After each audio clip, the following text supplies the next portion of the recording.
اعوذ باللہ من الشیطان الرجیم بسم اللہ الرحمن الرحیم نحمدہ ونصلی علی رسولہ الکریم اما بعد فاعوذ باللہ من الشیطان الرجیم بسم اللہ الرحمن الرحیم قال عز وجل فی سورة الاسراء سبحان الذی اسرا بعبدہ لیلا من المسجد الحرام الى المسجد الاقصى الذی بارکنا حولہ لنریہ من آیاتنا انہ هو السمیع البصیر صدق اللہ العظیم رب اشرح لی صدری ویسر لی امری واحلل عقدۃ من لسانی یفقهوا قولی اللهم آنس وحشتنا فی قبورنا من القرآن العظیم اللهم ارحمنا بالقرآن العظیم واجعله لنا اماما ونورا وهدى ورحمة اللهم ذکرنا منه ما نسینا وعلمنا منه ما جهلنا وارزقنا تلاوته آناء الليل وأطراف النهار واجعله لنا حجة یا رب العالمین آمین۔ السلام علیکم ورحمۃ اللہ وبرکاتہ۔ سورہ بنی اسرائیل کے سلسلے میں یہ آج ہماری تیسری نشست ہے، اور اللہ کے فضل و کرم سے اب تک ہم لوگ دو ابتدائیہ لیکچر جس میں تعارفی چیزیں ڈسکس کی گئی تھیں، جو لوگ آج پہلی مرتبہ ان سیشن میں آج شامل ہو رہے ہیں ان کے لیے صرف یہ اطلاع دینا ضروری ہے کہ ہماری یہ تمام ویڈیوز جو کہ تربیہ سیشن کے حوالے سے ہم لوگ کنڈکٹ کرتے آ رہے ہیں، یہ ساری کی ساری videos door to guidance YouTube channel پر موجود ہیں۔ رمضان کا تھیم سینٹرل تربیہ کمیٹی کی طرف سے ہمیں سورہ بنی اسرائیل دیا گیا، اور یہ سیشن اردو میں کنڈکٹ کرنے کی خاص وجہ ہے، آپ کو یہ اس کے تعارفی لیکچر نمبر 1 میں اس کا جواب مل جائے گا انشاءاللہ۔ اس سے پہلے کہ آج ہم لوگ اللہ کا نام لے کے سورہ بنی اسرائیل کے پہلے 4 رکوعوں کا مطالعہ کریں، میں چاہوں گا کہ کچھ تمہیدی باتیں گوش گزار کرنا بہت ضروری ہے۔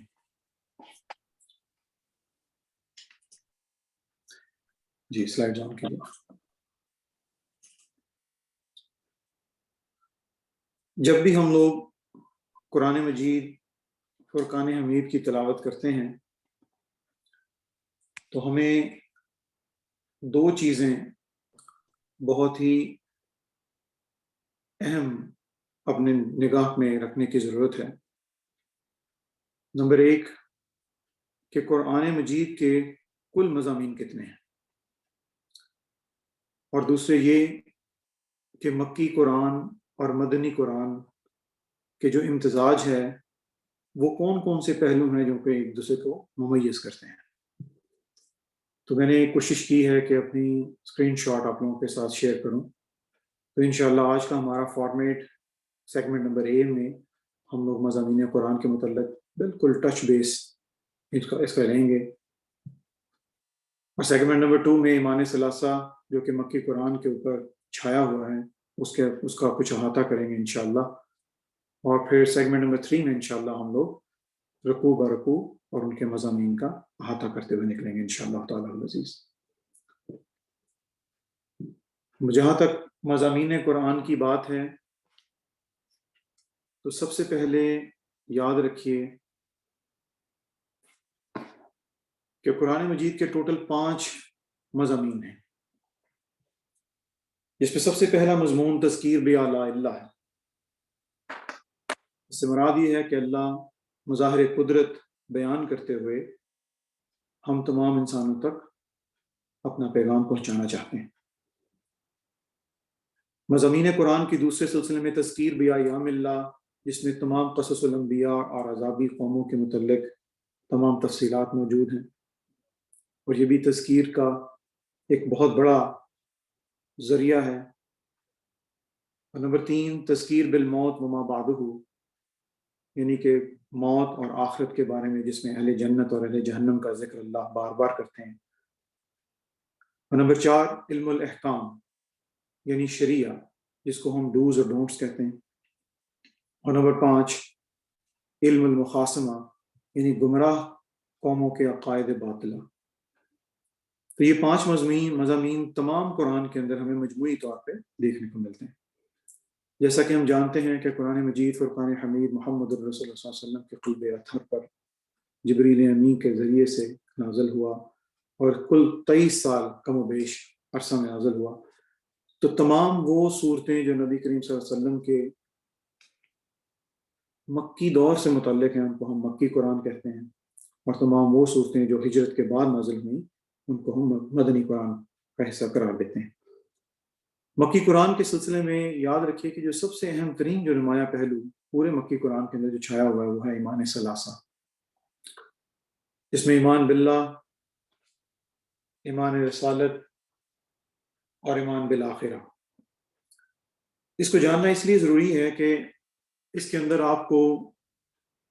بہت کم منافقین کا ذکر ملے گا، اور یہ خاص طور پہ مشرکین مکہ کے ساتھ براہ راست خطاب ہے، اور ان کے جتنے بھی عقائد باطلہ اور جتنے بھی مشرکانہ اور توہم پرستی اور سب چیزوں کی باتیں اللہ اس میں ایڈریس کرتے ہیں۔ تو سب سے پہلے ایمان باللہ کے متعلق چند چیزیں گوشت گزار فرما لیجئے کہ ہم قرآن مجید فرقان حمید کو اللہ کی کتاب سمجھتے ہیں، یہ ہمارے عقیدہ ہے۔ اور یاد رکھیے کہ جب تک اللہ کی معرفت ہمیں نصیب نہ ہو تب تک ہم اپنے ایمان کو نامکمل تصور کرتے ہیں۔ اللہ کی معرفت کے لیے یاد رکھیے اللہ کے اسماء و صفات کو جاننا ضروری ہے۔ اللہ تعالیٰ توحید اور شرک کے بہت سے مضامین ان صورتوں کے اندر ذکر کرتا ہے، اور یہی رخ ہمیں سورہ بنی اسرائیل کے اندر بھی جا بجا ملے گا انشاءاللہ۔ اس کے اندر اللہ کی معرفت تب تک پہنچنا ناممکن ہے جب تک ہم ایجاد و ابداع کے بارے میں نہ جانتے ہوں کہ یہ انسان کی تخلیق کیسے ہوئی، اور پھر فلسفہ کائنات، اور پھر قدرت کی نشانیاں، یہ سب چیزیں ایمان باللہ کے چیپٹر کے اندر آتی ہیں۔ ایمان بالرسالت میں یاد رکھیے کہ مقام ابدیت، ہم نے پچھلے گزشتہ کچھ لیکچرز کے اندر یہ بات کی کہ مقام ابدیت جو ہے وہ مقام رسالت، مقام ابدیت کی نسبت عروجی ہے اور مقام رسالت کی نسبت نزولی، کیونکہ رسول فرشتے سے پیغام لیتا ہے اللہ کا اور مخلوق تک پہنچاتا ہے، تو اس پیغام کے اندر اس کی صفت بشیر و نذیر جا بجا ملتی ہے، اور اسی ایمان بالرسالت کے اندر ہی ایمان یہ جزء لا ينفک ہے کہ ایمان بالملائکہ اور ایمان بالکتب، اور اللہ کی سنت کبھی بھی تبدیل نہیں ہوتی، اور سنت اللہ کی یہ ہے کہ جب اللہ کا پیغام رسول کے ذریعے اس قوم تک پہنچا دیا جاتا ہے تو جو لوگ اس کا استہزاء کرتے ہیں ان پہ عذاب اتصال آتا ہے، اور جو لوگ اس کا اقرار کرتے ہیں وہی اہل جنت قرار پاتے ہیں۔ اور ایمان بالآخرہ، یہ سب سے امپورٹنٹ بات یہ ہے کہ یہ یوم الدین ہے اور یہ سزا اور جزا کا دن ہے۔ اب ہم اللہ کا نام لے کے انشاءاللہ سورہ بنی اسرائیل کی طرف چلتے ہیں۔ سورہ بنی اسرائیل میں آج ہم لوگ انشاءاللہ پہلے 4 رکوعوں کا مطالعہ کریں گے۔ رکوع نمبر 1 جس میں ہم لوگ واقعہ اسراء اور معراج لیکچر نمبر 2 کے اندر اس کے متعلق تفصیلی ذکر کر چکے ہیں، لہذا اس کو صرف سرسری طور پہ دیکھتے ہوئے گزریں گے، اور اسی رکوع کے اندر تاریخ بنی اسرائیل، اور یہاں پر ہمیں محسوس ہوگا کہ جو لیکچر نمبر 2 کے اندر تاریخ بنی اسرائیل جن کی 2000 سالہ تاریخ کے متعلق بات کی گئی تھی، وہ اللہ رب العزت اس میں صرف 4 آیات کے اندر مختصر بیان کریں گے۔ رکوع نمبر 2 میں امتزاج دنیا اور آخرہ اس کے متعلق بات ہوگی، اور رکوع نمبر 3 اور 4 کے اندر انشاءاللہ قرآن کنورژن آف 10 کمانڈمنٹس جو کہ احکام عشرہ جن کو کہا جاتا ہے اس کا قرآن ورژن اس کے اندر آئے گا انشاءاللہ۔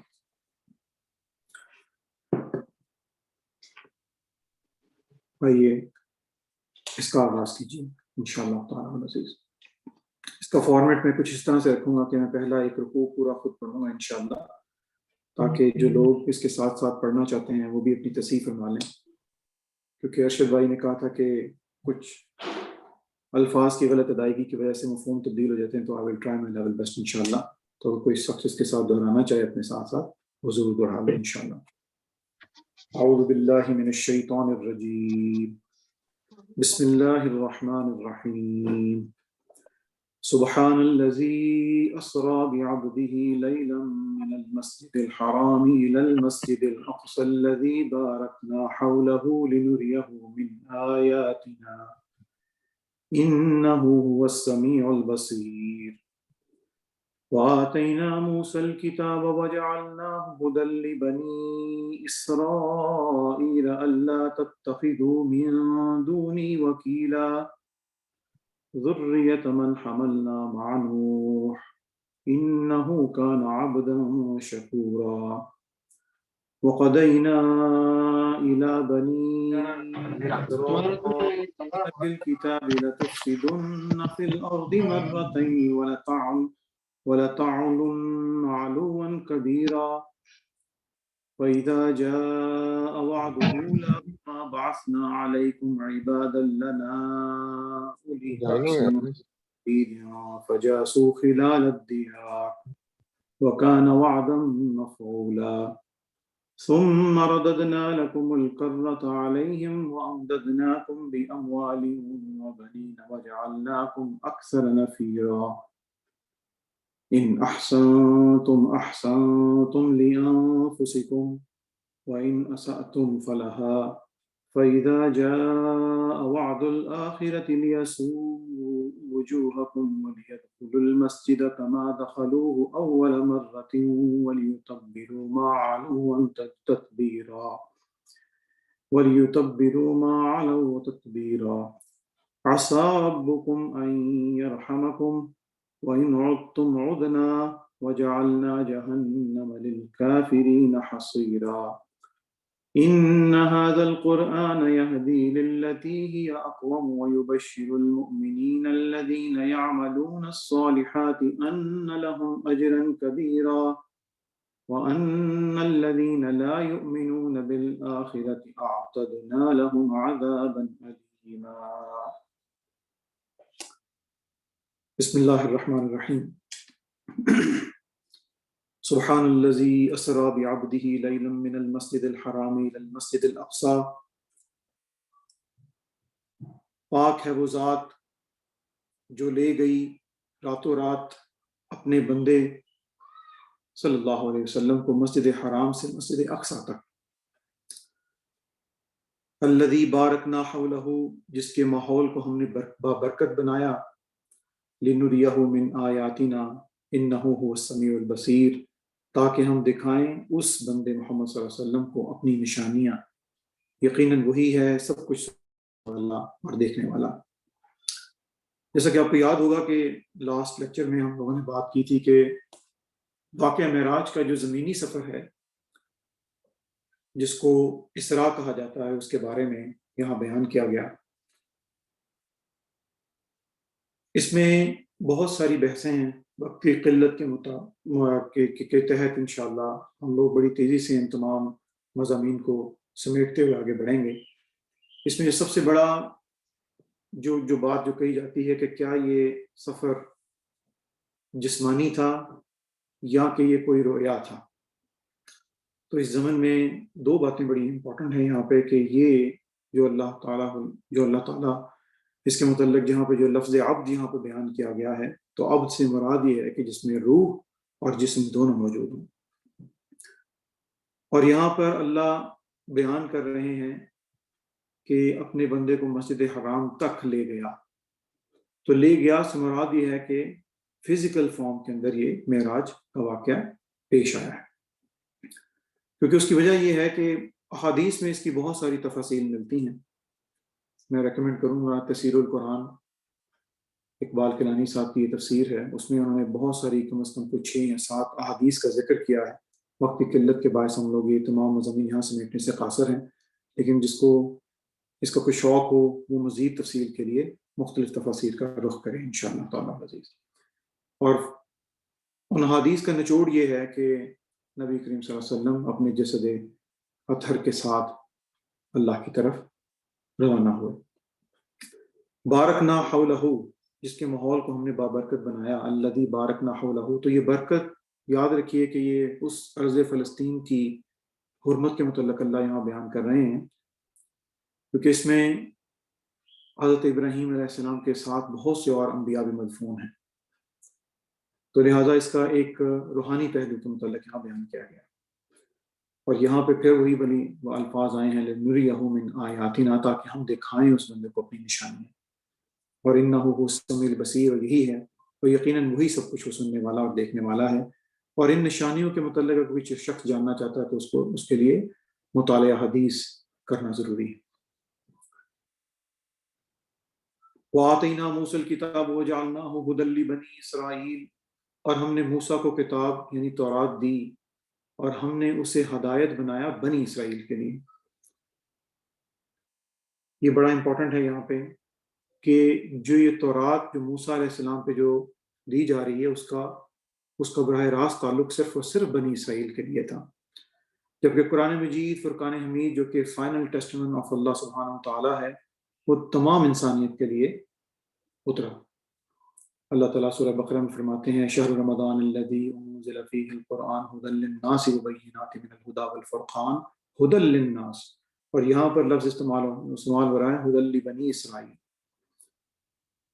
وَآتَيْنَا مُوسَى الْكِتَابَ وَجَعَلْنَاهُ ھُدًى لِّبَنِي إِسْرَائِيلَ أَلَّا تَتَّخِذُوا مِن دُونِي وَكِيلًا، تاکہ مت بناؤ میرے سوا کسی کو کارساز۔ تو یاد رکھیے کہ یہ کتابوں کا اترنے کا مقصد سب سے بڑا یہ ہے کہ ہم اللہ کے سوا کسی کو کارساز نہ بنائیں۔ یہاں پہ بہت سے لوگ کتاب کو صرف اور صرف مجموعہ ثواب سمجھ کے حصول ثواب یا ایصال ثواب کی بحثوں میں پڑ جاتے ہیں، حالانکہ کتاب کا اصل مقصد و مفہوم یہ ہے کہ اللہ کے سوا کسی کو کارساز نہ بنایا جائے۔ اب آیت نمبر 3 سے بہت ہی خوبصورت تاریخ بنی اسرائیل کا آغاز اللہ تعالیٰ کر رہے ہیں، حال دو کہ اس کی تاریخ آیت نمبر 4 سے سٹارٹ ہو رہی ہے، لیکن یہاں دیکھیے ذریۃ من حملنا مع نوح، اے ان لوگوں کی اولاد جنہیں ہم نے سوار کرایا تھا نوح کے ساتھ، انہ کان عبدا شکورا، یقیناً وہ ہمارا بہت ہی شکر گزار بندہ تھا۔ بنی اسرائیل کے واقعے سے پہلے نوح کا ذکر لانا یہاں پر اس وجہ سے ضروری اللہ تعالیٰ نے سمجھا ہمارے سمجھنے کے لیے کہ آپ کو یاد ہے کہ حضرت نوح علیہ السلام کو آدم ثانی بھی کہا جاتا ہے، اور اس کے بعد نسل انسانی حضرت نوح کے 3 بیٹوں سام، حام اور یافت سے چلی، اور یہی وہ سام تھے جن کی نسل سے حضرت ابراہیم پیدا ہوئے جس کو سیمیٹک ریسز بولا جاتا ہے، اور یہی ابراہیم کی اولاد سے پھر آگے بنی اسماعیل اور بنی اسرائیل کی بات سٹارٹ ہو رہی ہے۔ تو اللہ نے نوح کا ذکر یہاں پہ بنی اسرائیل کے ساتھ جوڑنے کی کوشش کی۔ آیت نمبر 4 وَقَضَيْنَا إِلَىٰ بَنِي إِسْرَائِيلَ فِي الْكِتَابِ لَتُفْسِدُنَّ فِي الْأَرْضِ مَرَّتَيْنِ، اور ہم نے متبنع کر دیا تھا بنی اسرائیل کو کتاب میں کہ تم زمین میں 2 مرتبہ فساد مچاؤ گے، مرتين، وَلَتَعْلُنَّ عُلُوًّا كَبِيرًا، اور بہت بڑی سرکشی کرو گے۔ آپ کو یاد ہوگا کہ ہم نے لاسٹ لیکچر میں بنی اسرائیل کی تاریخ کو بڑی تفصیلاً ذکر کیا تھا، جس میں ہم نے ان کے 2 عروج اور 2 زوال بیان کیے تھے۔ میں مختصراً یہاں پر کیونکہ مرتين کے لفظ کی وضاحت تب تک مکمل نہیں ہوتی جب تک میں اس کے متعلق کچھ تھوڑے سے اتنی ڈیٹیل میں تو نہیں جتنے ہم لوگوں نے، اگر کسی کو اگر آپ اس کے متعلق مزید تفصیل جاننا چاہتے ہیں تو پھر آپ کو لیکچر نمبر 2 دیکھنا پڑے گا۔ تو یاد رکھیے کہ عروج نمبر 1 جو تھا وہ سورہ بقرہ کے اندر اللہ تعالیٰ نے اس کا مکمل ذکر کیا، جس میں فرعون سے نجات تھی، اور پھر جب وہ صحرائے سینا میں من و سلویٰ کا اترنا تھا، اسی صحرائے سینا میں تورات کا ملنا تھا، اور ان پہ تمام رحمتیں اور برکتیں اللہ نے نازل کی۔ لیکن ان لوگوں نے جب جہاد کو جھٹلایا، جب حضرت موسیٰ علیہ السلام نے ان کو فلسطین جانے کا حکم دیا اور جہاد کرنے کا حکم دیا، تو انہوں نے جہاد کو جھٹلایا۔ دس از ویری امپورٹنٹ، اور یہاں سے عذاب کا سلسلہ سٹارٹ ہوتا ہے، یہاں تک کہ حضرت موسیٰ اور حضرت ہارون علیہ السلام اسی صحرائے سینا میں ان کا انتقال ہوا۔ یوشع بن نون کی سربراہی میں انہوں نے فلسطین فتح کیا، اور 300 سال بعد کہیں جا کے طالوت اور داؤد علیہ السلام اور سلیمان علیہ السلام کی حکومتیں قائم ہوئی۔ یہ ان کا گلوری اسپیریٹ تھا جو کہ تقریباً 100 سال تک محیط رہا۔ اس کے بعد ان کا جو پہلا زوال جو ہے وہ بخت نصر، جو کہ 587 BC میں ان کے اوپر وارد ہوا، اور اس نے ہیکل سلیمانی کو تباہ و برباد کر دیا۔ ان کا عروج دوئم کی کہانی سٹارٹ ہوتی ہے ذوالقرنین سے، کیونکہ یہ ایران سے آئے تھے، اور انہوں نے جو اہل بنی اسرائیل جو تھے جن کو قید کر کے بخت نصر اپنے ساتھ لے گیا تھا، وہاں سے ان کی رہائی ہوئی اور حضرت عزیر علیہ السلام کی سربراہی میں ہیکل سلیمانی دوبارہ تعمیر کیا گیا، تو رات دوبارہ مرتب کی گئی اور مکابی تحاریک اور یہ وہ، اور پھر ان کا زوال دوئم جو ہے وہ حضرت عیسیٰ علیہ السلام کی پیدائش کے بعد حضرت عیسیٰ علیہ السلام کو جھٹلانے سے ہوا، اور پھر 70 AD میں جو رومن امپائر ٹائٹس جو تھا اس نے پھر ایک دفعہ ہیکل سلیمانی کو گرایا اور 1,47,000 لوگ قتل ہوئے اور آلموسٹ لائک 70,000 لوگوں کو غلام بنا لیا گیا۔ یہ سلسلہ چلتا ہوا محمد الرسول صلی اللہ علیہ وسلم کی بعثت تک آیا، نبی کریم صلی اللہ علیہ وسلم کی ظہور اور نبوت و رسالت کا اعلان ہوا 40 سال کی عمر میں، اور یہ سورہ بنی اسرائیل کا جو واقعہ جو ہے یہ مکی دور کے تقریباً آخری سال کے اندر یہ واقعہ معراج ہوا، اور یہ وہ کلائمیکس ہے شدید ترین مصائب کا جو محمد رسول صلی اللہ علیہ وسلم نے اس وقت میں مشرکین مکہ کی طرف سے استہزاء کے طور پہ صحیح۔ واقعہ معراج کے فوری بعد ہجرت، اور ہجرت کے فوری بعد تحویل قبلہ، اور تحویل قبلہ منسلک ہے ایک نئی امت کے انسٹال ہونے پہ۔ تو یاد رکھیے کہ اللہ تعالیٰ اس آیت کے اندر یہ بتانا چاہ رہے ہیں کہ کتاب کے اندر ہم لوگوں نے ذکر کیا تھا، ہم نے متبنع کر دیا بنی اسرائیل کو کتاب میں کہ زمین میں تم 2 مرتبہ فساد مچاؤ گے۔ اس سے مراد کیا تھا کہ جب یہ مقابی مومنٹ ان کی تھی، میں نے آپ کو بتایا تھا کہ اس وقت کی موجودہ زندگی جو دنیا جو تھی اس میں تقریباً تمام بنی عالم اسلام کے اوپر، تمام نوع انسانی کے اوپر ان کی حکومت تھی۔ اسی وجہ سے اللہ سورہ بقرہ میں فرماتے ہیں یا بنی اسرائیل اذکروا نعمتی التی انعمت علیکم وانی فضلتکم علی العالمین، اے بنی اسرائیل یاد کرو میری وہ نعمت جو میں نے تم کو عطا کی، اور یہ کہ میں نے تمہیں فضیلت دی اور جہان والوں پہ۔ آیت نمبر 5 میں ان کے پہلے عذاب کا ذکر ہے۔ فَإِذَا جَاءَ وَعْدُ أُولَاهُمَا، پھر جب ان دونوں میں سے پہلے وعدے کا وقت آ گیا، بَعَثْنَا عَلَيْكُمْ عِبَادًا لَنَا أُولِي بَأْسٍ شَدِيدٍ فَجَاسُوا خِلَالَ الدِّيَارِ، تو ہم نے تم پر مسلط کر دی اپنے سخت جنگجو بندے جو تمہاری آبادیوں میں گھس گئے، اور یوں ہمارا جو وعدہ تھا وَكَانَ وَعْدًا مَفْعُولًا، اور جو وعدہ تھا ہمارا وہ پورا ہو کر رہا۔ تو یہ بالکل یہ پہلے وعدے کا ذکر جو ہے وہ جس طرح بھی ذکر کیا کہ بخت نصر کے ہاتھوں جو ان کی 2 سلطنتیں جو کہ ناردرن اور ساؤدرن جو سلطنتیں تھیں وہ بالکل تباہ و برباد کرتی ہیں۔ ثم رددنا لكم الكرة عليهم، پھر ہم نے تمہاری باری لوٹائی، یعنی اب ان کو پھر عروج کا ذکر ہوا اور اس کا باعث بنے ذل کرنا ہے۔ وَأَمْدَدْنَاكُمْ بِأَمْوَالٍ وَبَنِينَ وَجَعَلْنَاكُمْ أَكْثَرَ نَفِيرًا، اور ہم نے مدد کی تمہاری مال اور دولت اور بیٹوں کے ذریعے سے، اور بنا دیا تمہیں کثیر تعداد والی قوم۔ اور پھر اس کے بعد ان احسنتم احسنتم لانفسکم، اور اگر تم نے کوئی بھلائی کی تو خود اپنے لیے ہی کی، وَإِنْ أَسَأْتُمْ فَلَهَا، اور اگر کوئی برائی کمائی تو بھی اپنے لیے ہی کمائی۔ فَإِذَا جَاءَ وَعْدُ الْآخِرَةِ، اور پھر جب دوسرے وعدے کا وقت آیا، یعنی اس کا مطلب کہ جب دوسری مرتبہ ان کے اوپر عذاب کا سلسلہ سٹارٹ ہوا، اور جب دوسرے وعدے کا وقت آیا، لِيَسُوءُ وُجُوهَكُمْ، تاکہ وہ تمہارے چہرے بگاڑ دیں۔ اب ذرا اس آیت کا ذرا تھوڑا سا مفہوم دیکھیں۔ فَإِذَا جَاءَ وَعْدُ الْآخِرَةِ، پھر جب دوسرے وعدے کا وقت آیا، لِيَسُوءُ وُجُوهَكُمْ، تاکہ وہ تمہارے چہرے بگاڑ دیں، تو اس میں کوئی لفظ محذوف، تو یہ جو لفظ محذوف ہے یہاں پہ یاد رکھیے کہ وہی ہے جو آیت نمبر 5 کے اندر اللہ نے بیان کیا تھا، بَعَثْنَا عَلَيْكُمْ عِبَادًا لَنَا أُولِي بَأْسٍ شَدِيدٍ، کہ ہم نے تم پر اپنے ایسے بندے مسلط کر دیے سخت جنگجو تھے۔ اب اس کو ملا دیجیے یہاں پہ لِيَسُوءُ وُجُوهَكُمْ، تاکہ وہ تمہارے چہرے بگاڑ۔ وَلِيَدْخُلُوا الْمَسْجِدَ كَمَا دَخَلُوهُ أَوَّلَ مَرَّةٍ، اور وہ داخل ہو جائیں مسجد میں جیسے کہ پہلی مرتبہ داخل ہوئے تھے، یعنی ہیکل سلیمانی کو جس طرح پہلے تباہ کیا گیا تھا دوبارہ ہیکل سلیمانی کو تباہ کر دیں۔ میں یہاں بات کر رہا ہوں رومن جنرل ٹائٹس کی۔ وَلِيُتَبِّرُوا مَا عَلَوْا تَتْبِيرًا، اور تباہ و برباد کر کے رکھ دیں ہر شے کو جس کے اوپر بھی انہیں قبضہ حاصل ہو جائے۔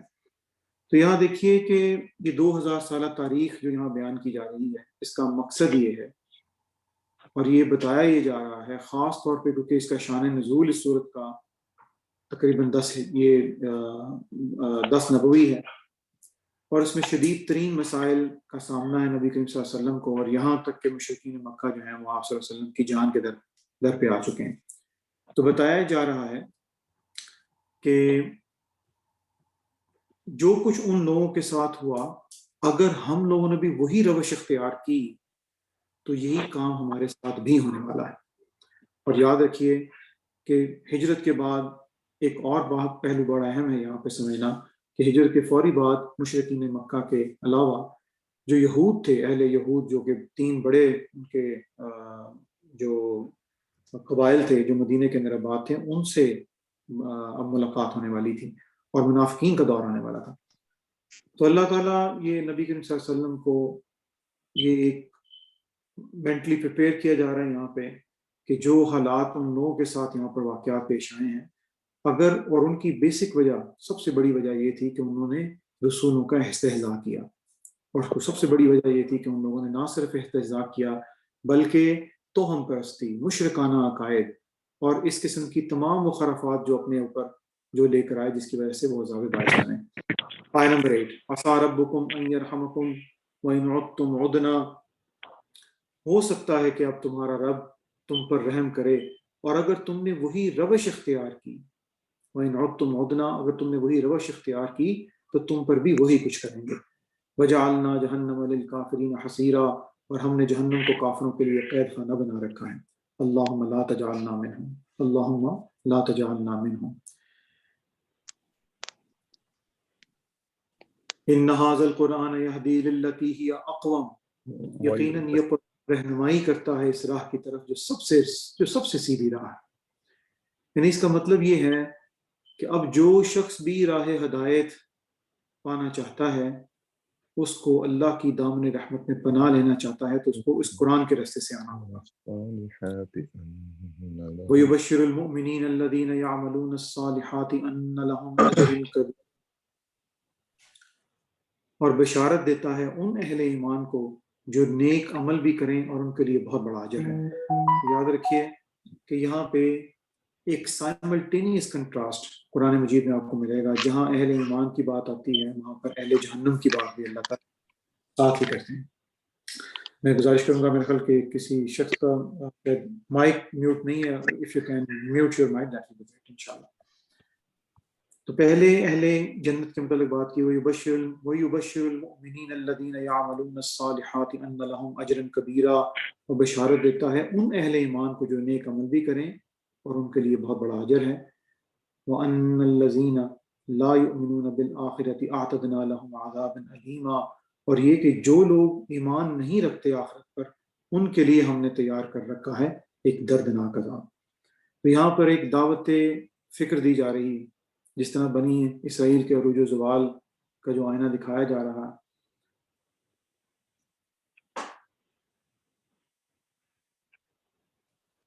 اب ہم رکوع نمبر 2 کی طرف چلتے ہیں انشاءاللہ تعالی۔ وَيَدْعُ الْإِنسَانُ بِشَرِّ دُعَاءَهُ بِالْخَيْرِ وَكَانَ الْإِنسَانُ عَجُولًا وَجَعَلْنَا اللَّيْلَ وَالنَّهَارَ آيَتَيْنِ فَمَحَوْنَا آيَةَ اللَّيْلِ وَجَعَلْنَا آيَةَ النَّهَارِ مُبْصِرَةً لِتَبْتَغُوا فَضْلًا مِّن رَّبِّكُمْ وَلِتَعْلَمُوا عَدَدَ السِّنِينَ وَالْحِسَابَ وَكُلَّ شَيْءٍ فَصَّلْنَاهُ تَفْصِيلًا وَكُلَّ إِنسَانٍ أَلْزَمْنَاهُ طَائِرَهُ فِي عُنُقِهِ وَنُخْرِجُ لَهُ يَوْمَ الْقِيَامَةِ كِتَابًا يَلْقَاهُ مَنشُورًا اقْرَأْ كِتَابَكَ كَفَى بِنَفْسِكَ الْيَوْمَ عَلَيْكَ حَسِيبًا مَنِ اهْتَدَىٰ فَإِنَّمَا يَهْتَدِي لِنَفْسِهِ وَمَن ضَلَّ فَإِنَّمَا يَضِلُّ عَلَيْهَا وَلَا تَزِرُ وَازِرَةٌ وِزْرَ أُخْرَىٰ وَمَا كُنَّا مُعَذِّبِينَ حَتَّىٰ نَبْعَثَ رَسُولًا وَإِذَا أَرَدْنَا أَن نُّهْلِكَ قَرْيَةً أَمَرْنَا مُتْرَفِيهَا فَفَسَقُوا فِيهَا فَحَقَّ عَلَيْهَا الْقَوْلُ فَدَمَّرْنَاهَا تَدْمِيرًا۔ وَكَمْ أَهْلَكْنَا مِنَ الْقُرُونِ مِنْ بَعْدِ نُوحٍ وَكَفَى بِرَبِّكَ بِذُنُوبِ عِبَادِهِ خَبِيرًا بَصِيرًا من كان يريد العاجلة عجلنا له فيها ما نشاء لمن نريد ثم جعلنا له جهنم يصلاها مذموما مدحورا ومن أراد الآخرة وسعى لها سعيها وهو مؤمن فأولئك كان سعيهم مشكورا كلا نمد هؤلاء وهؤلاء من عطاء ربك وما كان عطاء ربك محظورا انظر كيف فضلنا بعضهم على بعض وللآخرة أكبر درجات وأكبر تفضيلا لا تجعل مع الله إلها آخر فتقعد مذموما مخذولا صدق اللہ العظیم۔ اس رکوع نمبر 2 میں آپ کو یاد ہوگا کہ اس میں امتزاج دنیا اور آخرت آئے گی انشاءاللہ۔ یاد رکھیے کہ قرآن مجید فرقان حمید کو مختلف ڈویژنز کے اندر ڈیوائڈ کیا گیا ہے۔ جو سب سے چھوٹی ڈویژن اس کی جو ہے وہ آیا ہے، اس کو نشانی کہا جاتا ہے۔ آیات کے ملنے سے نبی کریم صلی اللہ علیہ وسلم نے اپنی دور میں ان تمام صورتوں کو مجتمع کیا اور ان کا نام دیا۔ پارے اور جز بہت بات کی باتیں ہیں، لیکن رکوع سے مراد یہ ہے کہ کم از کم قرآن مجید کا اتنا حصہ جو کہ ایک رکعت کے اندر پڑھا جا سکے، اور اس میں کچھ ایک یا کئی مضامین اس کے اندر سمائے جاتے ہیں۔ وَيَدْعُ الْإِنسَانُ بِالشَّرِّ دُعَاءَهُ بِالْخَيْرِ، اور انسان شر مانگ بیٹھتا ہے اپنے نزدیک بھلائی مانگتے ہوئے۔ یہ بڑی امپورٹنٹ بات ہے۔ یاد رکھیے کہ اس میں ہمارے لیے یہ پہلو جو سمجھنے کی بات وہ یہ ہے کہ دعا میں ہم لوگوں کو بہت زیادہ محتاط ہونا چاہیے۔ بعض اوقات ہم لوگ وہ باتیں مانگ رہے ہوتے ہیں جو کہ ہمارے حق میں بہتر نہیں ہوتی۔ اللہ تعالیٰ سورہ بقرہ میں ارشاد فرماتے ہیں عسیٰ ان تکرہوا شیئا وہو خیر لکم وعسیٰ ان تحبوا شیئا وہو شر لکم واللہ یعلم وانتم لا تعلمون۔ ممکن ہے کہ تم کسی چیز کو ناپسند کرو اور وہ تمہارے لیے بہتر ہو، اور ممکن ہے تم کسی چیز کو پسند کرو وہ تمہارے لیے شر ہو، اللہ جانتا ہے اور تم نہیں جانتے۔ اس وجہ سے دعا میں سب سے امپورٹنٹ ترین دعا دعائے استخارہ سکھائی گئی، اور نبی کریم صلی اللہ علیہ وسلم اپنے اصحاب کو دعائے استخارہ اس طرح سے یاد کرایا کرتے تھے جیسے قرآن مجید۔ تو آئیے اس کا احاطہ کر لیں۔ اللہم انی استخیرک بعلمک، اے اللہ میں تیرے علم کی بدولت تجھ سے خیر چاہتا ہوں۔ وَأَسْتَقْدِرُكَ بِقُدْرَتِكَ، اور تیری قدرت کی برکت سے طاقت مانگتا ہوں۔ وَأَسْأَلُكَ مِن فَضْلِكَ الْعَظِيمِ، اور تجھ سے سوال کرتا ہوں تیرے فضل عظیم کا۔ فَإِنَّكَ تَقْدِرُ وَلَا أَقْدِرُ، بے شک تو ہر چیز پر قدرت رکھتا ہے اور میرے اختیار میں کچھ بھی نہیں۔ وَتَعْلَمُ وَلَا أَعْلَمُ، اور تو سب کچھ جانتا ہے اور میں کچھ بھی نہیں جانتا۔ وَأَنْتَ عَلَّامُ الْغُیُوبِ، اور تو ہر قسم کے غیب کو جاننے والا ہے۔ وَكَانَ الْإِنسَانُ عَجُولًا، اور انسان بہت جلد باز ہے۔ اگلی آیتوں کے اندر دن اور رات کے بارے میں اللہ بیان فرما رہے ہیں۔ وَجَعَلْنَا اللَّيْلَ وَالنَّهَارَ آیَتَيْنِ، اور ہم نے بنایا رات اور دن کو دو نشانی۔ فَمَحَوْنَا آیَةَ اللَّيْلِ، تو تاریک کر دیا ہم نے رات کی نشانی کو۔ وَجَعَلْنَا آیَةَ النَّهَارِ مُبْصِرَةً، اور روشن بنا دیا ہم نے دن کی نشانی کو۔ لِتَبْتَغُوا فَضْلًا مِّن رَبِّكُمْ، تاکہ تم تلاش کرو اپنے رب کا فضل۔ وَلِتَعْلَمُوا عَدَدَ السِّنِينَ وَالْحِسَابَ، تاکہ تم جان لو سالوں کی گنتی اور نظام الاوقات کا حساب۔ وَكُلَّ شَيْءٍ فَصَّلْنَاهُ تَفْصِيلًا، اور ہم ہر چیز کو کھول کھول کر بیان کر دیتے ہیں۔ تو یہاں پر یاد رکھیے کہ دن بنایا اللہ نے کسب معاش، اور رات بنائی آرام، اور یہ دن اور رات کا ہیر پھیر سال اور اوقات کا حساب کتاب۔ آیت نمبر 13 کے اندر بڑی ہی ایک انٹرسٹنگ بات آنے والی ہے۔ وَكُلَّ إِنسَانٍ أَلْزَمْنَاهُ طَائِرَهُ فِي عُنُقِهِ، اور ہر انسان کی قسمت چپکا دی ہم نے اس کی گردن میں۔ یہ بڑا امپورٹنٹ ہے۔ طائر کا لفظ عربی میں عام طور پہ دونوں بدبختی اور خوش قسمتی دونوں کے لیے بولا جاتا ہے، لیکن یہاں سے مراد دونوں کا احاطہ کرتے ہوئے اللہ تعالیٰ یہاں پر قسمت کی بات کر رہے ہیں۔ ہمیں نہیں جانتے، قرآن ایک زندہ جاگتا معجزہ ہے، اور جانتے ہیں کہ قرآن کی حقانیت جس طرح ہم لوگ سائنٹیفک ڈیولپمنٹس کے ساتھ زندگی میں آگے بڑھتے چلے جائیں، قرآن کے بہت سے پہلو ہمارے سامنے مزید مبرہن ہوتے چلے جائیں گے۔ یہ آیت متشابہ ہے، اللہ تعالیٰ نے یہاں پر عنقی کا لفظ استعمال کیا جس سے مراد گردن ہے۔ ہمیں نہیں پتا کہ اس کی کوئی مادی حقیقت بھی ہو سکتی ہے کہ نہیں، ہو سکتا ہے کوئی گلینڈ ہو سکتا ہے کوئی مائکرو چپ ہو، جو کہ یہیں سے اللہ تعالیٰ نے تمام کی تمام قسمت اس کے اندر لکھ دی گئی ہے، جو کہ ام الکتاب، کچھ علماء اس کو ام الکتاب سے کرتے ہیں، لیکن یہاں پہ عنقی کا لفظ آیا۔ ایک اور جگہ اسی صورت میں عنقی کا لفظ آئے گا،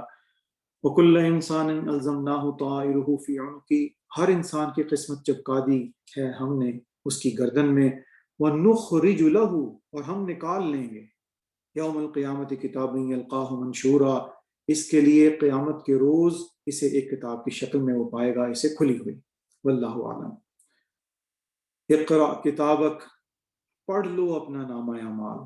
کفا بنفسک یوم کفا بنفسک یوم علیک حسیبا، اور آج تم خود ہی اپنا حساب کر لینے کے لیے کافی ہو۔ تو یہاں تمام ٹیپروٹ کریڈٹ ہو جائے گا۔ من اہتدی فانما یہتدی لنفسی، جس کسی نے ہدایت کی راہ اختیار کی تو اس نے اپنی ہی بھلائی کے لیے ہدایت کی راہ اختیار کی۔ ومن ضل فانما یضل علیہا، اور جو کوئی گمراہ ہوا تو اس کی گمراہی کا وبال بھی اسی پر ہے۔ ولا تزر وازرۃ وزر اخری، اور کوئی جان کسی دوسری جان کا بوجھ اٹھانے والی نہیں بنے گی۔ وما كنا معذبین حتی نبعث رسولا، اور ہم عذاب دینے والے نہیں جب تک کہ کوئی رسول نہ بھیج دیں۔ یاد رکھیے بڑا اہم ترین نقطہ ہے یہاں پہ کہ اللہ، میں دوبارہ آپ کو بیان کر دوں کہ ایمان ثلاثہ کی تینوں پہلو اس کے اندر، ان آیات کے اندر موجود ہیں، ایمان باللہ، ایمان بالرسالت، اور ایمان بالآخرہ۔ اللہ تعالیٰ یہاں پر بدبختی کا اور عذاب کا باعث بتا رہے ہیں ہماری اپنی گمراہی، اور اللہ تعالیٰ یہ بتا رہے ہیں کہ وما كنا معذبین حتی نبعث رسولا، اور ہم عذاب دینے والے نہیں ہیں جب تک کسی رسول کو نہ بھیج دیں۔ تو اللہ کی یہ سنت ہمیشہ رہی ہے کہ وہ اپنے رسولوں کو بھیجتا ہے تاکہ وہ بشیر بنے، تاکہ وہ نذیر بنے، وہ ان کو خوشخبری بھی سنا دیں جو ان کا اقرار کریں گے، اور ان کے لیے فکر بھی ڈال دیں جو اس کا انکار کریں گے۔ اللہ سورہ نساء میں فرماتے ہیں رسلا مبشرین ومنذرین لئلا یکون للناس علی اللہ حجۃ بعد الرسل، اور اس نے بھیجے رسول خوشخبری دینے والے اور خبردار کرنے والے تاکہ نہ رہے کوئی لوگوں کے لیے اللہ کے مقابلے میں کوئی حجت رسول کے بعد۔ آیت نمبر 16 قابل غور ہے my dear brothers and sisters. اس کے متعلق دیکھیے کہ اللہ کیا فرما رہے ہیں یہاں پہ، وَإِذَا أَرَدْنَا أَن نُهْلِكَ قَرْيَةً أَمَرْنَا مُتْرَفِيهَا فَفَسَقُوا فِيهَا وَإِذَا أَرَدْنَا أَن نُهْلِكَ قَرْيَةً، جب ہم ارادہ کرتے ہیں تباہ کر دیں کسی بستی کو، امرنا مترفیها ففسقوا فیها، تو ہم اس کے خوشحال لوگوں کو حکم دیتے ہیں تو اس میں خوب نافرمانیاں کریں۔ تو سٹارٹ ایلیٹ کلاس کی کلپرٹ ہونے سے تباہی کا باعث نیچے تک آتا ہے۔ اس کی وجہ یہ ہے کہ عرف عام میں بھی اگر آپ دیکھیں تو ہمیشہ لوگ، عوام الناس جو ہیں، وہ خواص کو فالو کرتے ہیں۔ دوبارہ دیکھیے، وَإِذَا أَرَدْنَا أَن نُهْلِكَ قَرْيَةً أَمَرْنَا مُتْرَفِيهَا فَفَسَقُوا فِيهَا، اور جب ہم ارادہ کرتے ہیں تباہ کر دیں کسی بستی کو تو ہم اس کے خوشحال لوگوں کو حکم دیتے ہیں کہ اس میں خوب نافرمانیاں کریں۔ فحق علیہ القول فدمرناها تدمیرا، پس ثابت ہو جاتی ہے اس پر عذاب کی بات اور پھر ہم اس کو بالکل نیست و نابود کر دیتے ہیں۔ یاد رکھیے وہی معاشرہ اللہ کے عذاب سے بچتا ہے جس میں لوگ نہیں عن المنکر کا فریضہ ادا کرنے میں کامیاب ہوں۔ اللہ تعالیٰ ہمیں امر بالمعروف اور نہی عن المنکر کہنے والا بنائے انشاءاللہ۔ وَكَمْ أَهْلَكْنَا مِنَ الْقُرُونِ مِن بَعْدِ نوح، اور کتنی ہی قوموں کو ہم نے ہلاک کیا نوح کے بعد۔ وَكَفَى بِرَبِّكَ بِذُنُوبِ عِبَادِهِ خَبِيرًا، اور کافی ہے آپ کا رب اپنے بندوں سے، اپنے بندوں کے گناہوں سے باخبر رہنے اور ان کو دیکھنے کے لیے۔ یہاں پہ پھر قابل غور ذکر بات یہ ہے کہ in between the lines reasons Allah بار بار نوح کا ذکر لے کر آ رہے ہیں، اور اس کی وجہ یہ ہے کہ بنی اسرائیل کے ساتھ اس کا ربط سیمیٹک ریسز کی وجہ سے۔ ومن کانا، اب یہاں پہ یہ دیکھیے کہ یہاں پہ دو سائملٹینیس کنٹراسٹ آئے ہیں دنیا اور آخرت کے لیے، اور اس میں بہت خوبصورت دعا بھی اللہ تعالیٰ نے تفویض کی ہے۔ پہلے آیت دیکھیے، من کانا یرید العاجلۃ عجلنا لہ فیہا ما نشاء لمن نرید، جو کوئی عاجلہ کا طلبگار بنتا ہے، یہاں لفظ عاجلہ آیا ہے، یاد رکھیے عاجلہ سے مراد دنیا ہے، حالانکہ عاجلہ کا مطلب ہے عجلت، جلد بازی، اس کو ہم لوگ عام عرف عام میں نو نقد نہ تیرا ادھار کہتے ہیں، دنیا۔ من کان یرید العاجلۃ عجلنا لہ فیہا، جو کوئی عاجلہ کا طلبگار بنتا ہے تو ہم اس کو جلدی دے دیتے ہیں اس میں سے، ما نشاء لمن نرید، اس میں سے جو کچھ ہم چاہتے ہیں جس کے لیے چاہتے ہیں، تو جسے اللہ جتنا دینا چاہے۔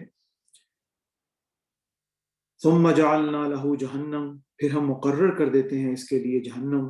یصلاھا مذموما مدحورا، اور وہ داخل ہوگا اس میں ملامت زدہ دھتکارا ہوا۔ اس سے مراد یہ قطعاً نہیں ہے کہ دنیا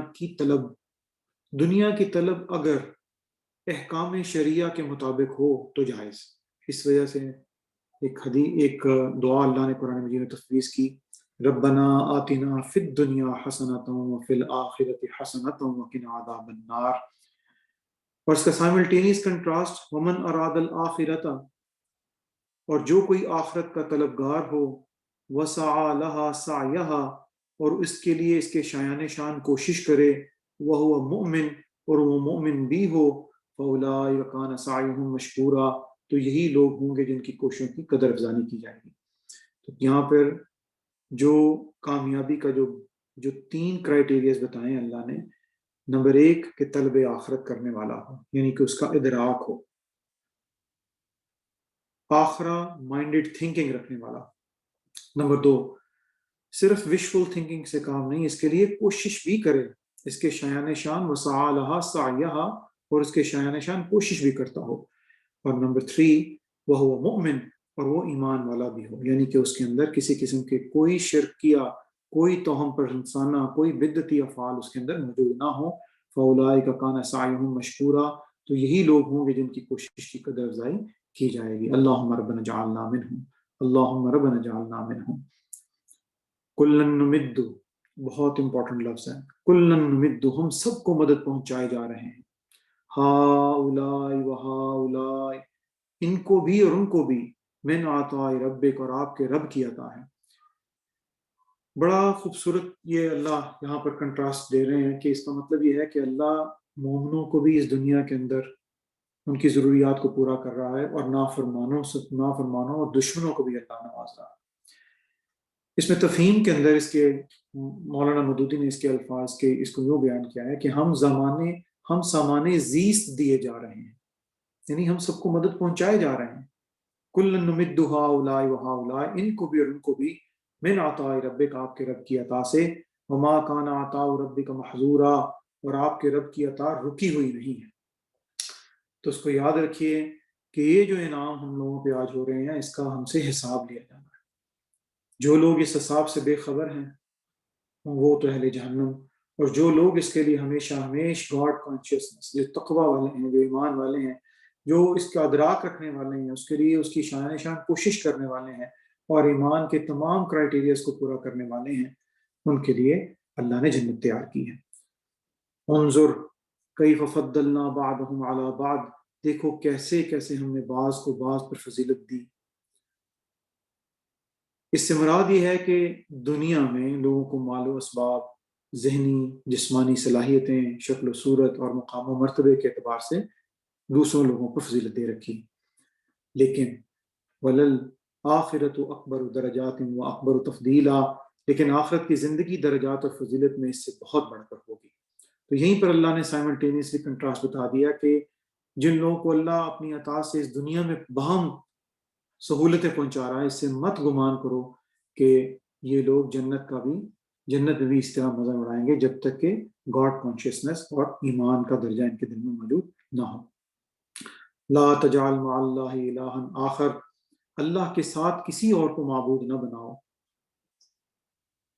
فتقعد مذموما مخذولا، کہ پھر بیٹھے رہ جاؤ مذموم و بے سہارا ہو کے۔ تو آخری بات میں مقطع میں آ پڑی ہے اس ستم رسترانہ بات کہ اس میں اللہ تعالیٰ نے تمام چیزوں کو اس میں نچوڑ یہ بتا دیا کہ جو شخص تمام کرائٹیریاز کو فلفل کرے لیکن اللہ کے ساتھ کسی اور کو معبود بنائے تو پھر وہ خام خیالی میں ہے۔ رکوع نمبر 3 اور 4 سب سے پہلے اس کی تلاوت کرتے ہیں، پھر اس کے اور یاد رکھیں کہ رکوع نمبر 3 اور 4 میں یہ قرآنک ورژن آف 10 کمانڈمنٹس ہیں۔ وقت کی قلت کے تحت اس کو میں کوشش کروں گا کہ میں اس کو جلد از جلد ریپ اپ کروں انشاءاللہ تعالیٰ العزیز۔ بسم اللہ الرحمن الرحیم۔ وَقَضَىٰ رَبُّكَ أَلَّا تَعْبُدُوا إِلَّا إِيَّاهُ وَبِالْوَالِدَيْنِ إِحْسَانًا إِمَّا يَبْلُغَنَّ عِندَكَ الْكِبَرَ أَحَدُهُمَا أَوْ كِلَاهُمَا فَلَا تَقُل لَّهُمَا أُفٍّ وَلَا تَنْهَرْهُمَا وَقُل لَّهُمَا قَوْلًا كَرِيمًا وَاخْفِضْ لَهُمَا جُنَاحَ الذُّلِّ مِنَ الرَّحْمَةِ وَقُل رَّبِّ ارْحَمْهُمَا كَمَا رَبَّيَانِي صَغِيرًا رَبُّكُمْ أَعْلَمُ بِمَا فِي نُفُوسِكُمْ إِن تَكُونُوا صَالِحِينَ فَإِنَّهُ كَانَ لِلْأَوَّابِينَ غَفُورًا وَآتِ ذَا الْقُرْبَى حَقَّهُ وَالْمِسْكِينَ وَابْنَ السَّبِيلِ وَلَا تُبَذِّرْ تَبْذِيرًا إِنَّ الْمُبَذِّرِينَ كَانُوا إِخْوَانَ الشَّيَاطِينِ وَكَانَ الشَّيْطَانُ لِرَبِّهِ كَفُورًا وَإِمَّا تُعْرِضَنَّ عَنْهُمُ ابْتِغَاءَ رَحْمَةٍ مِّن رَّبِّكَ ترجوها فقل لهم قولا ميسورا ولا تجعل يدك مغلولة إلى عنقك ولا تبسطها كل البسط فتقعد ملوما محسورا إن ربك يبسط الرزق لمن يشاء ويقدر إنه كان بعباده خبيرا بصيرا ولا تقتلوا أولادكم خشية إملاق نحن نرزقهم وإياكم إن قتلهم كان خطأ كبيرا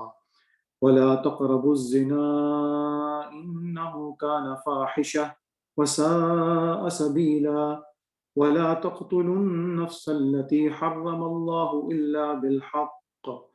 ومن قتل مظلوما فقد جعلنا لوليه سلطانا فلا يسرف في القتل إنه كان منصورا ولا تقربوا مال اليتيم إلا بالتي هي أحسن حتى يبلغ أشده وأوفوا بالعهد إن العهد كان مسؤولا وأوفوا الكيل إذا كلتم وزنوا بالقسطاس المستقيم ذلك خير وأحسن تأويلا ولا تخف ما ليس لك به علم إن السمع والبصر والفؤاد كل أولئك كان عنه مسؤولا ولا تمشي في الأرض مرحا إنك لن تخرق الأرض ولن تبلغ الجبال طولا كل ذلك كان سيئه عند ربك مكروها ذلك مما أوحى إليك ربك من الحكمة ولا تجعل مع الله إلها آخر فتلقى في جهنم ملوما مدحورا أفأصفاكم ربكم بالبنين واتخذ من الملائكة إناثا إنكم لتقولون قولا عظيما. آیت نمبر 33 وَقَضَىٰ رَبُّكَ أَلَّا تَعْبُدُوا إِلَّا إِيَّاهُ وَبِالْوَالِدَيْنِ إِحْسَانًا، اور فیصلہ کر دیا ہے آپ کے رب نے کہ مت عبادت کرو کسی کے سوائے اس کے، اور والدین کے ساتھ حسن سلوک کرو۔ یاد رکھیے کہ اس میں جو 10 کمانڈمنٹس اس کی ہم بات کرتے چلے آئے ہیں، اس میں جو سب سے پہلی آیت کے اندر جو 2 چیزیں جو حکم اس میں دیا گیا ہے وہ حقوق اللہ اور حقوق والدین ہیں، اور اللہ کے حقوق کے فوراً بعد والدین کے حقوق کی یہ 4تھی مرتبہ یہ حکم آیا ہے قرآن کے اندر۔ اس سے پہلے سورہ بقرہ، سورہ نساء اور سورہ لقمان کے اندر، اور یہ حکم 4تھی مرتبہ آیا ہے۔ دوبارہ دیکھیے وَقَضَىٰ رَبُّكَ أَلَّا تَعْبُدُوا إِلَّا إِيَّاهُ وَبِالْوَالِدَيْنِ إِحْسَانًا، اور فیصلہ کر دیا ہے آپ کے رب نے کہ مت عبادت کرو کسی کی سوائے اس کے، اور والدین کے ساتھ حسن سلوک کرو۔ اما یبلغن عندک الکبر احداہما او کلاہما، اور یہاں یاد رکھیے کہ والدین کے حقوق کے متعلق اللہ مزید بیان فرما رہے ہیں۔ اپنے لیے صرف ایک بات کہی کہ اللہ کے ساتھ کسی کی عبادت نہ کرو، لیکن والدین کے لیے اللہ مزید یہاں پر وضاحت فرما رہے ہیں۔ اما یبلغن عندک الکبر احداہما او کلاہما، اگر پہنچ جائیں تمہارے پاس بڑھاپے کو ان میں سے کوئی ایک یا دونوں، فلا تقل لہما اف، تو انہیں اف تک مت کہو، ولا تنہرہما، اور انہیں نہ جھڑکو، وقل لہما قولا کریما، اور ان سے بات کرو نرمی سے، واخفض لہما جناح الذل من الرحمہ، اور جھکائے رکھو ان کے سامنے اپنے بازو عاجزی اور نیاز مندی سے، وقل رب ارحمہما کما ربیانی صغیرا، اور دعا کرتے رہو اے میرے رب ان دونوں پر رحم فرما جیسا کہ انہوں نے مجھے بچپن میں پالا۔ تو یہاں پر 4 چیزیں نوٹ ڈاؤن کرنے والی ہیں۔ نمبر 1، ان کے ساتھ حسن سلوک۔ نمبر 2، جب بڑھاپے میں انہیں پائیں تو انہیں اف تک نہ کہیں، جس میں اللہ فرماتے ہیں سورہ یاسین میں وَمَن نُعَمِّرْهُ نُنَكِّسْهُ فِي الْخَلْقِ، کہ ہم انہیں لوٹا دیتے ہیں پھر دوبارہ ان کے نقص کی طرف۔ نمبر 3، عاجزی اور نیاز مندی رکھو، اور نمبر 4، اور ان کے حق میں ہمیشہ ہمیشہ دعا کرتے رہو۔ اللہ تعالیٰ جن کے والدین اس دنیا سے جا چکے ہیں ان کی رحمت، ان کی مغفرت فرمائے، ان کے درجات بلند کرے، اور جن کے والدین حیات ہیں اللہ تعالیٰ ہم سب کو ان کی خدمت کرنے کی توفیق عطا فرمائے انشاءاللہ۔ ربکم اعلم بما فی نفوسکم ان تکونوا صالحین فانہ کان للأوابین غفورا، تمہارا رب خوب واقف ہے اس سے جو تمہارے دلوں میں ہے، اگر تم واقعی نیک ہوگے تو وہ رجوع کرنے والوں کے لیے بڑا بخشنے والا ہے۔ حق نمبر 3، حقوق العباد۔ وآت ذی القربى حقہ والمسکین وابن السبیل ولا تبذر تبذیرا، اور حق ادا کرو قرابت داروں، مسکینوں اور مسافروں کا، اور فضول مال مت اڑاؤ۔ یہاں یاد رکھیے حقوق العباد میں جو سب سے امپورٹنٹ ترین بات یہاں پر کی جا رہی ہے یہ وہ ہے اکنامیکل آسپیکٹ آف اے دین۔ اکنامیکل آسپیکٹ آف اے دین میں یاد رکھیے کہ سب سے پہلے $سائن ٹیگ ہے اس کے ساتھ۔ اس میں 3-4 چیزیں بہت امپورٹنٹ ہیں۔ اس میں سب سے پہلی بات کی جا رہی ہے انفاق فی سبیل اللہ کی ترغیب دی جا رہی ہے۔ دوسری چیز جس سے منع کیا جا رہا ہے وہ یہ ہے کہ اس میں انکار تبذیر کیا جا رہا ہے۔ یاد رکھیے کہ اسراف اور تبذیر یہ 2 چیزیں ہیں۔ اسراف یہ ہے کہ ضرورت سے زائد خرچ کیا جائے، اور تبذیر یہ ہے کہ بلا ضرورت مال اڑائے۔ ان دونوں کے، اور اللہ نے دونوں کے متعلق قرآن مجید میں، اور ہم لوگ سورہ فرقان کا مطالعہ کرتے ہوئے ان الفاظ کی تفصیلاً ذکر کر چکے ہیں وہاں پہ۔ اور تیسرے پہلو یہاں پہ انہیں آیات کے اندر دیکھیں گے کہ جب $سائن آ جائے، کچھ لوگ جو ہم سے مانگنے کے لیے کوئی ہیلپ کرنے کے لیے آئے اور ہم لوگ اس قابل نہ ہوں تو معذرت کرنے کا بھی طریقہ اللہ تعالیٰ یہاں پر بتا رہے ہیں۔ تو پہلی آیت میں اللہ فرما رہے ہیں وَآتِ ذِی الْقُرْبَى حَقَّهُ وَالْمِسْكِينَ وَابْنَ السَّبِيلِ، اور حق ادا کرو قرابت داروں، مسکینوں اور مسافروں کا، وَلَا تُبَذِّرْ تَبْذِيرًا، اور فضول میں مال مت اڑاؤ، ان المبذرین کانوا اخوان الشیاطین، یقیناً مال کو فضول اڑانے والے شیاطین کے بھائی ہیں۔ شیاطین کے بھائی ہیں، اس کا مطلب یہ ہے کہ جو بلا ضرورت مال اڑا رہے ہیں یہ ہے وہ شیطان کا وہ حربہ جس کی بات ہم اوپر آیت میں پڑھ آئے ہیں کہ جب اللہ ارادہ کرتا ہے کسی بستی کو عذاب دینے کا تو ان کے مالدار لوگوں کو بے راہ روی کے اندر مبتلا کر دیتا ہے۔ وَكَانَ الشَّيْطَانُ رَبِّهِ كَفُورًا، اور یقیناً شیطان اپنے رب کا بہت ہی ناشکرا ہے۔ اب یہ وہ حکم بتایا جا رہا ہے اور ہمیں یہ سکھایا جا رہا ہے کہ کس طرح سے جب ہمیں معذرت کرنے کا موقع آ جائے تو کیسے معذرت کی جائے۔ وَإِمَّا تُعْرِضَنَّ عَنْهُمُ ابْتِغَاءَ رَحْمَةٍ مِّن رَّبِّكَ تَرْجُوهَا، اور اگر تمہیں اعراض کرنا ہی پڑ جائے ان سے اپنے رب کی رحمت کے انتظار میں جس کی تمہیں امید ہے، فَقُل لَّهُمْ قَوْلًا مَّيْسُورًا، تو ان سے نرم بات کہو، یعنی اس کا مطلب یہ ہے کہ سائل کو جھڑکو مت۔ وَلَا تَجْعَلْ يَدَكَ مَغْلُولَةً إِلَىٰ عُنُقِكَ، اور نہ باندھ لو اپنے ہاتھ کو اپنی گردن سے، یہاں پھر عنقی کا لفظ آ گیا، اور نہ باندھ لو اپنے ہاتھ کو اپنی گردن سے، یہ استعارہ ہے بخل و کنجوسی کا۔ ولا تبسطھا کل البسط، اور نہ اسے بالکل ہی کھلا چھوڑ دو۔ یہ بڑی امپورٹنٹ بات ہے۔ دیکھیے اکنامکس، ہم لوگ اکنامکس کا لفظ عام طور پہ استعمال کرتے ہیں، اس سے مراد ہے اعتدال۔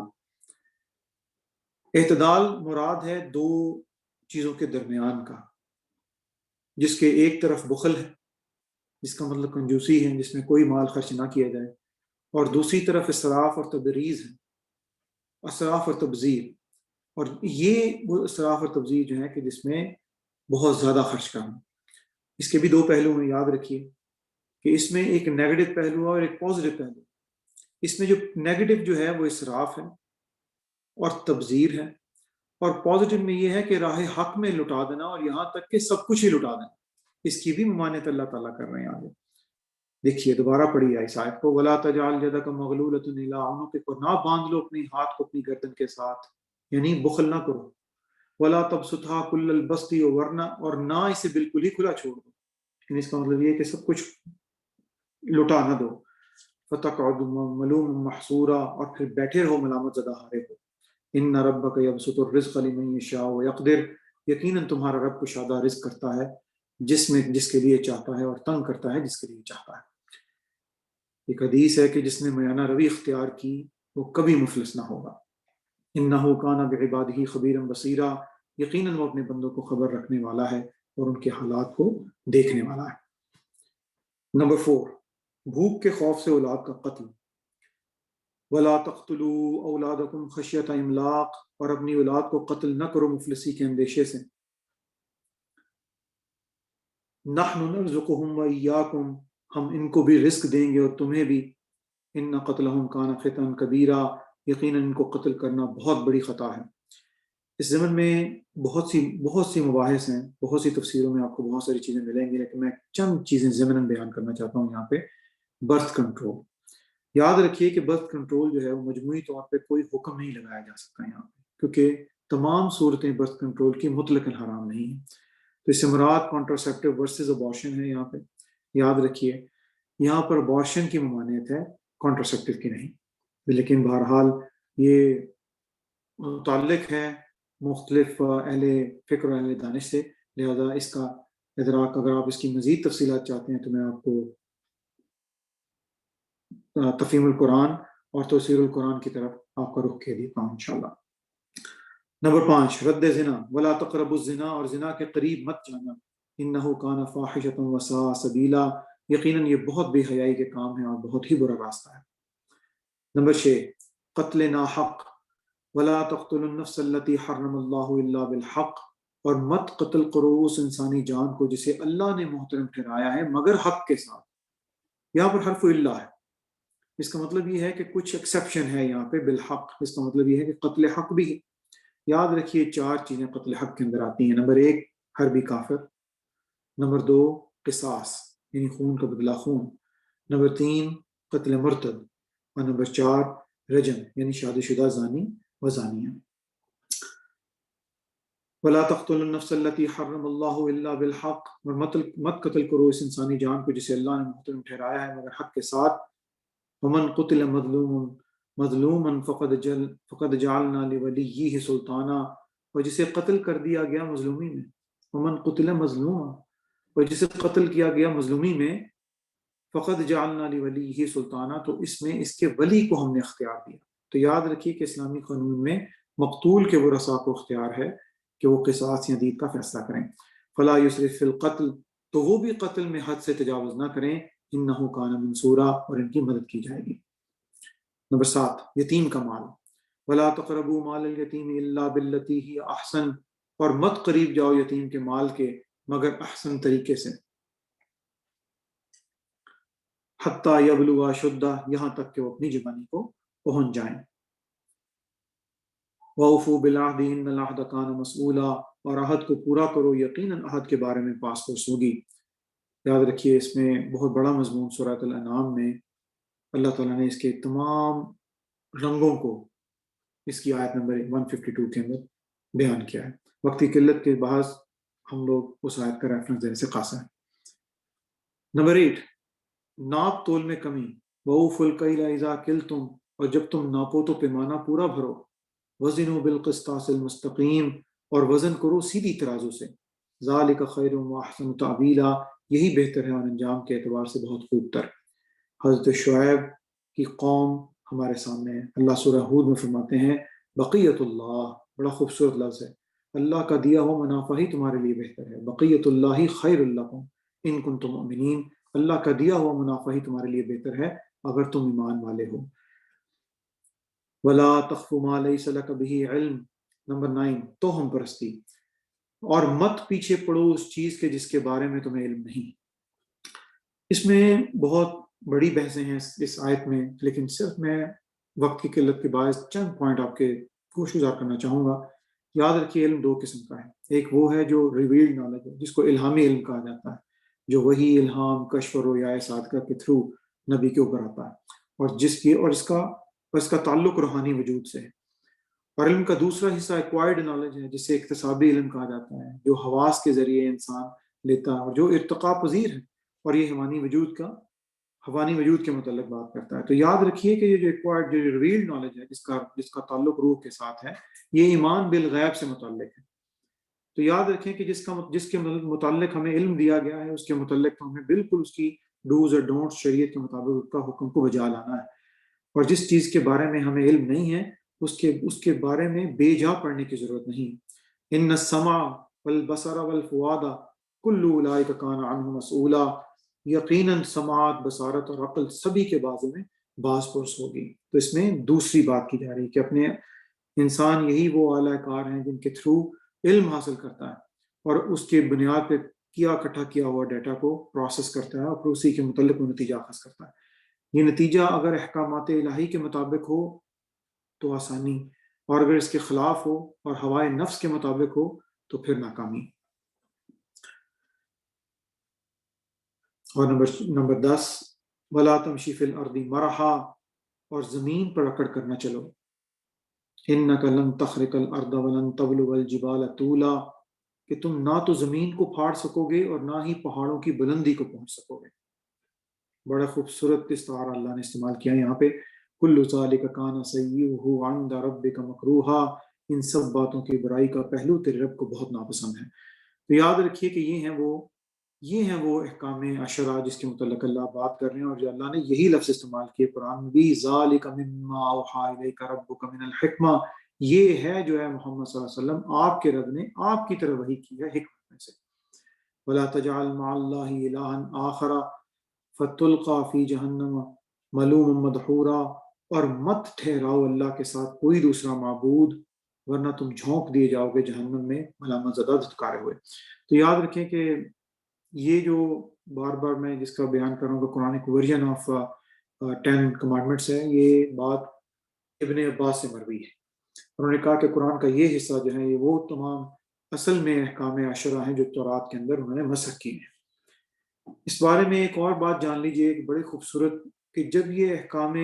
عشرہ بیان کیے جا رہے تھے تو اس کا آغاز بھی توحید سے ہوا تھا۔ اگر آپ کو یاد ہو کہ اللہ تعالیٰ نے اس میں شروع میں فرمایا تھا وَقَضَىٰ رَبُّكَ أَلَّا تَعْبُدُوا إِلَّا إِيَّاهُ، اور یہاں پہ بھی توحید کے اوپر ہی اللہ اس کا انجام لے کر آ رہے ہیں کہ وَلَا تَجْعَلْ مَعَ اللَّهِ إِلَٰهًا آخَرَ، اور مت ٹھہراؤ اللہ کے ساتھ کسی دوسرے معبود ورنہ تم جھونک دیے جاؤ گے جہنم میں ملامت زدہ دھتکارے ہوئے۔ تو میں نے وہ جو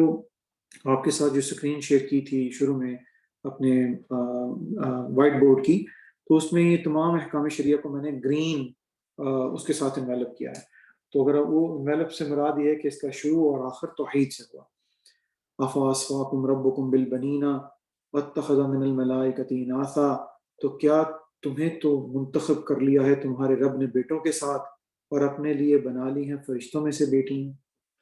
إِنَّكُمْ لَتَقُولُونَ قَوْلًا عَظِيمًا، یہ تو تم بہت بڑی گستاخی کی بات کہتے ہو۔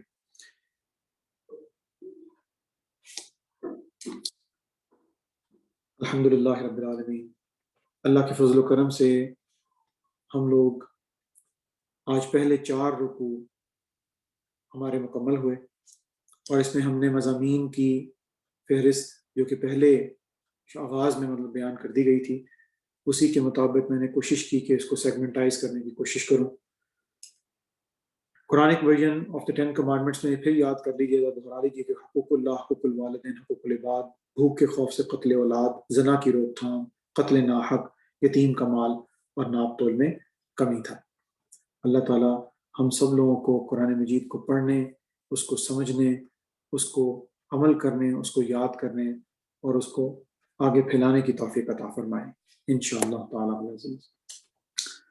لا يكلف الله نفسا الا وسعها لها ما كسبت وعليها ما اكتسبت ربنا لا تؤاخذنا ان نسينا واخطأنا ربنا ولا تحمل علينا إصرا كما حملته على الذين من قبلنا ربنا ولا تحملنا ما لا طاقة لنا به واعف عنا واغفر لنا وارحمنا أنت مولانا فانصرنا على القوم الكافرين آمين اللهم يا رب العالمين۔ جزاك الله خيرا كثيرا۔ جزاک اللہ۔